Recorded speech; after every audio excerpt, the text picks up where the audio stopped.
მარტს დანაშაულის, როგორც აღნიშნა, პრევენციის, არასაპატიმრო სასჯელთა აღსრულებისა და პრობაციის ეროვნული სააგენტო სოციალური მუშაკების პროფესიულ დღეს აღნიშნავს. სოციალური მუშაკები დანაშაულის პრევენციისა და პრობაციის სფეროში კომპლექსურ და საპასუხისმგებლო საქმიანობას ეწევიან. განსაკუთრებით მნიშვნელოვანია მათი როლი არასრულწლოვანთა მართლმსაჯულების პროცესშიც. ჩვენი სტუმრები არიან სოციალური მუშაკები მარიამ ხინგავა და ნაზი ყველაშვილი. მოგესალმებით.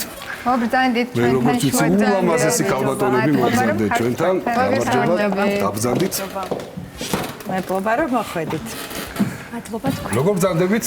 კარგად, მადლობა. პირველ რიგში გილოცავთ. ხო, თქვენს პროფესიულ დღეს. დიდი მადლობა და ჩვენს მივულოცავთ აქედან ჩვენს კოლეგებს პროფესიულ დღეს წარმატებულ და ნაყოფიერ მუშაობას უსურვებთ. ძალიან კარგი. რატომ არის მნიშვნელოვანი დღევანდელი დღე? მე სიმართლეს გეტყვით, არც ვიცოდი, რომ ესე დღე აღინიშნებოდა, რამოდენიმე დღის წინ გავიგე და ძალიან გამიხარდა. რატომ არის ეს დღე ასეთი მნიშვნელოვანი თქვენთვის და ზოგადად? კი ბატონო. პირველ რიგში მადლობას მოგახსენებთ მოწვევისთვის და ჩვენი პროფესიის დღის ბოლოთვისათვის, იმიტომ რომ სოციალური მუშაობის, ვთქვათ, როგორც ესეთი დარგი არის ძალიან მნიშვნელოვანი და ეხება იმ ფუნდამენტურ საკითხებს, რომელიც აუცილებელი არის საზოგადოების უკეთესი ფორმირებისათვის. ზოგადად სოციალური მუშაობის დღე 1993 წლიდან აღინიშნება და იმართება მარტის ყოველ მესამე სამშაბათს.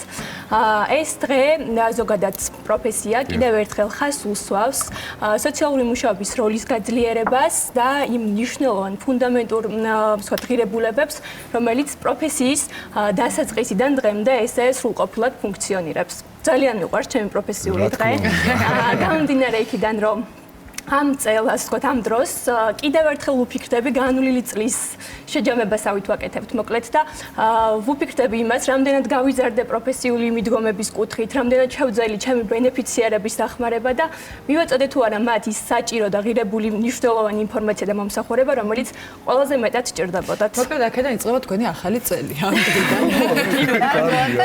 წესია, ყოველთვის განსხვავებული თემით აღნიშნავთ ხოლმე წელს, რა არის ის თემა, რაზეც აქცენტს გააკეთებთ და საკითხი.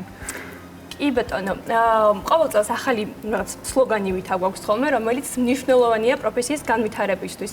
2025 წელს თუ უკავშირდებოდა პირობითად თაობათა შორის კეთილდღეობისა და წარმატების გაზრდას, წელს უფრო ინკლუზიურია და მდგრადი, ვთქვათ, მომავლისკენ, ვთქვათ, მიწოწოდებული, გამომდინარე იქიდან, რომ პროფესია თვითონ არის მნიშვნელოვანი, დაფუძნებული არის ფუნდამენტურ უფლებებზე, იმაზე, რომ უკეთესი გარემო შეიქმნას სოფლიოში და მათ შორის ჩვენს ქვეყანაში. კი ბატონო, ქალბატონი ნაზი, როგორია სოციალური მუშაკის საქმიანობის სპეციფიკა? ნუ საინტერესო. ჩვენს აგენტოში ალბათ ხო? კი ბატონო, დანაშაულის პრევენციისა და პრობაციის ეროვნულ სააგენტოში სოციალური მუშაკის საქმიანობა კომპლექსურია და პასუხისმგებლობით სავსე არის.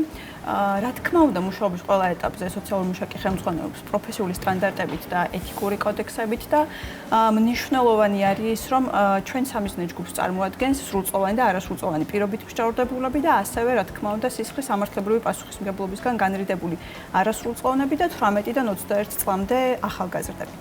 სოციალური მუშაკის მოვალეობა ეს არის საწყის ეტაპზე მოახდინოს ბენეფიციარების ინდივიდუალური შეფასება, სხვადასხვა ფაქტორებზე დაყრდნობით, შეისწავლოს დასაქმების შესაძლებლობა, განათლება, მისი ინტერესების გამოკვეთა და მნიშვნელოვანი არის დამცავი და რისკ ფაქტორების გამოვლენა ამ შემთხვევაში, რომელიც მნიშვნელოვან გავლენას ახდენს ბენეფიციარების ქცევაზე და, რა თქმა უნდა, ამის შემდგომ იგეგმება ინდივიდუალური სამუშაო გეგმა, რომლის მიზანიც არის რესოციალიზაცია, რეაბილიტაციის ხელშეწყობა ბენეფიციარების და განმეორებითი დანაშაულის თავიდან არიდება. სოციალური მუშაკი, როგორც აღნიშნეთ, არის როგორც ვთქვათ, შეფასების ეტაპზე ჩართული, შემდგომ აუცილებლად სარეაბილიტაციო მომსახურებას აწვდის ბენეფიციარებს საჭიროებისამებრ სააგენტოს ბაზაზევე შექმნილი სარეაბილიტაციო პროგრამებით. გარდა ამისა, სოციალური მუშაკი საჭიროებისამებრ თანამშრომლობს სხვადასხვა ადგილობრივ უწყებებთან და საერთაშორისო ორგანიზაციებთან. ასევე უნდა აღინიშნოს, რომ სოციალური მუშაკი, სააგენტოს სოციალური მუშაკი ჩართული არის სარეაბილიტაციო პროგრამების შემუშავების პროცესში, სხვადასხვა პროფესიული სტანდარტების შემუშავების პროცესში, ამ პროგრამების მუშაობის სპეციფიკის გაზომვის პროცესში და ბენეფიციარის მხარდამჭერი არის მოკლედ ამ ყველა ეტაპზე და რა თქმა უნდა ყველა ეტაპზე ხელმძღვანელობს პროფესიული ღირებულებები. შეიძლება მაყურებელი გვიყურებს და აინტერესებს, მასაც უნდა თქვენი პროფესიის დაუფლება. რა საკიდან შეუძლია ადამიანს რომ მოვიდეს და უკვე გაიაროს სრული რეაბილიტაცია, ესე რომ ვთქვათ, სამსახურში და გახდეს სრული მუშაკი, როგორც თქვენ ხართ ახლა მაგალითად. ან და მაგალითად კიდევ ერთი დღეც რომ მოგვიყვეთ, როგორია ერთი დღე სოციალური მუშაკის. რაც შეეხება პროფესიას, ბაკალავრიატის კურსი არის, რომელსაც თბილისის სახელმწიფო უნივერსიტეტს აქვს და რა თქმა უნდა მაგისტრატურის 2 წლიანი კურსიც და რაც შესაძლებლობას აძლევს დაინტერესებულ პირებს გახდნენ პროფესიის წარმომადგენლები. Ну, პროფესია შედარებით ახალი არის სხვა პროფესიებთან შედარებით.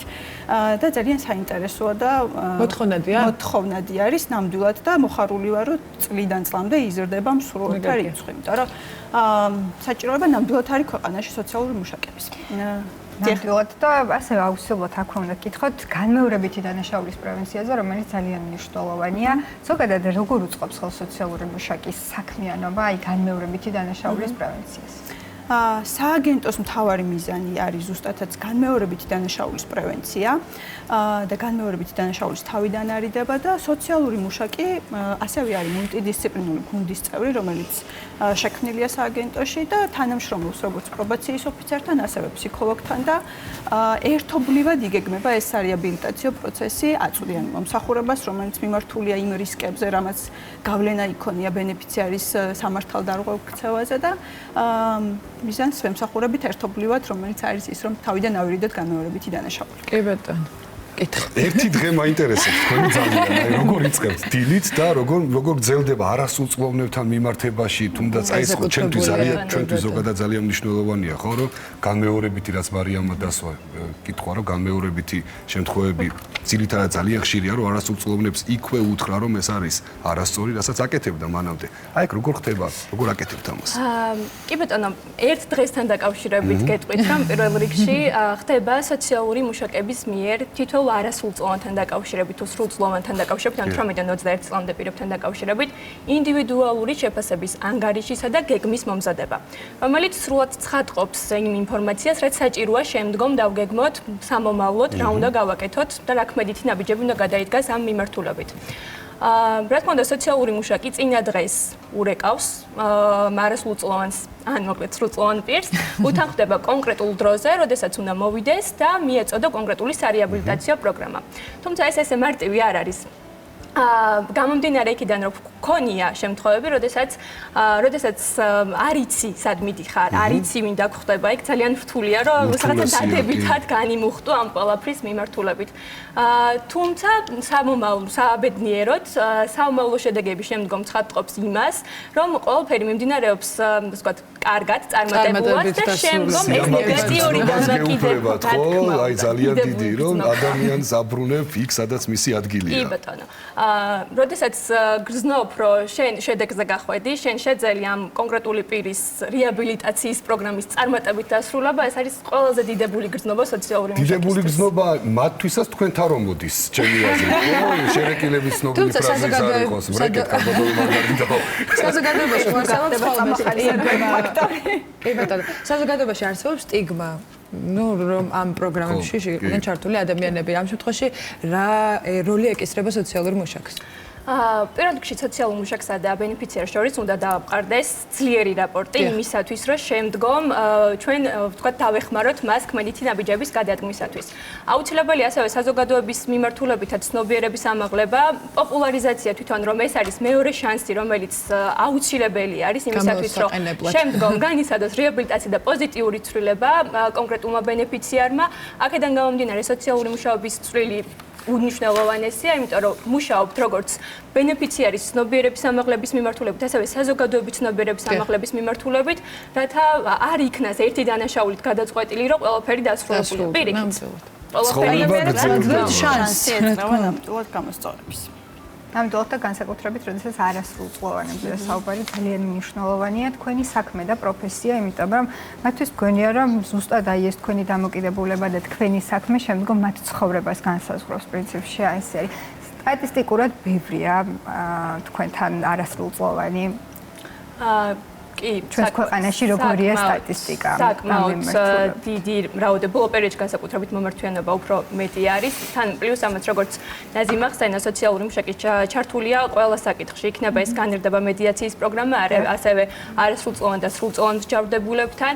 შესაბამისად, მათი ჩართულობა ამ საკითხში ძალიან მნიშვნელოვანი არის, მომართვიანობაც რა თქმა უნდა, მაღალი არის ბოლო პერიოდში კიდევ უფრო განსაკუთრებით, რაც შემდგომ ჩვენ ჩართულობასაც ამაყრებს. დავამატებ, რა თქმა უნდა, მომართვიანობა გაზრდილია, თუმცა მომართვიანობის გაზრდა არ ნიშნავს მხოლოდ იმას, რომ დანაშაულებებმა ქმედებებმა იმატა არასრულ წონებში. არასრულ წონთა მართლმსაჯულების კოდექსის თანახმად, რომელიც 2016 წლიდან გვაქვს საქართველოში, გაიზარდა სამიზნე ჯგუფი განრიდების პროგრამაში ჩართული პირების, რაც ნიშნავს იმას, რომ სისხლის სამართლის დანაშაულის მუხლები გაიზარდა, ანუ უფრო მეტ პირს ეძლევა შესაძლებლობა, რომ გამოიყენოს განრიდება მედიაციის პროგრამა და კი ბატონო